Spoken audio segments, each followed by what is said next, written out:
bonjour, je m'appelle Emma, j'ai 21 ans et j'habite dans la ville de Caen. Alors moi j'ai étudié 3 ans en école d'infirmière et je suis tout récemment diplômée d'État. Donc j'ai fait 3 ans de bac accompagnement soins et services à la personne. Ensuite j'ai fait une année de prépa pour rentrer en concours d'infirmier, maintenant qui n'existe plus puisque c'est sur dossier. Et ensuite je suis rentrée en première année à Argenteuil dans la région parisienne. Et au bout de ma première année, j'ai décidé de faire une mutation à Lisieux pour me rapprocher de mon lieu de domicile qui est Caen. Et voilà, maintenant je suis tout récemment diplômée d'État.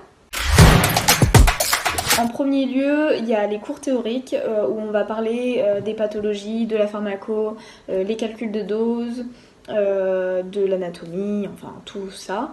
Alors en première année, c'est assez condensé, enfin c'est hyper difficile. Il faut tenir puisqu'en deuxième et troisième année, c'est beaucoup plus simple puisqu'on a appris la base et que en faisant des liens, voilà, on y arrive tout à fait. Ensuite, on a la partie TP, donc où on va nous apprendre à faire une perfusion, à faire les soins d'hygiène et de confort d'une patiente, donc vulgairement une toilette. On va aussi en troisième année nous apprendre à faire une transfusion, à poser une chambre inventable, voilà, tout un tas de choses. Et en troisième plan, on a aussi les stages qui sont la plus grosse partie de nos études, où là on va aller sur différents terrains de stage, donc ça va de la maison de retraite à l'hôpital, donc où on va faire de la chirurgie, urgence, réanimation, on va pouvoir aller en pédiatrie, voilà, tout un tas de choses. Et puis on peut aller aussi en libéral et voilà, de toute façon où il y a une infirmière, on peut aller faire notre stage normalement. Et alors selon les écoles, soit on choisit notre lieu de stage nous-mêmes, soit c'est l'école qui choisit. Et ça c'est propre à l'organisation de chaque école. Alors moi, le plus tard, c'est tout de suite, puisque j'ai été diplômée il y a quelques jours maintenant.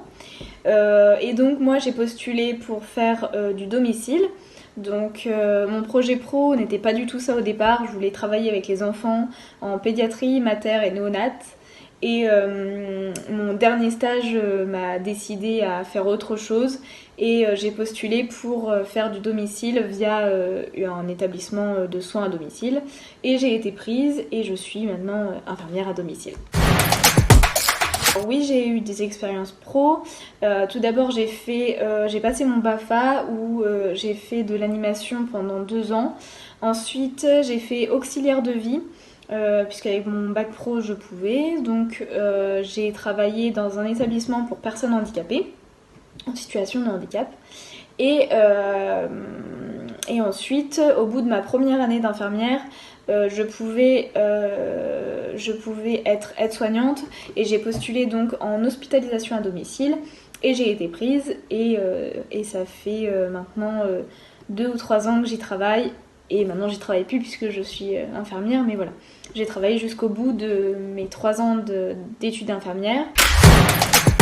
Alors malheureusement, l'orientation, c'est pas quelque chose qui est fait dès le départ des études, que ce soit en bac ou directement dans l'école d'infirmière, ou d'infirmier bien sûr.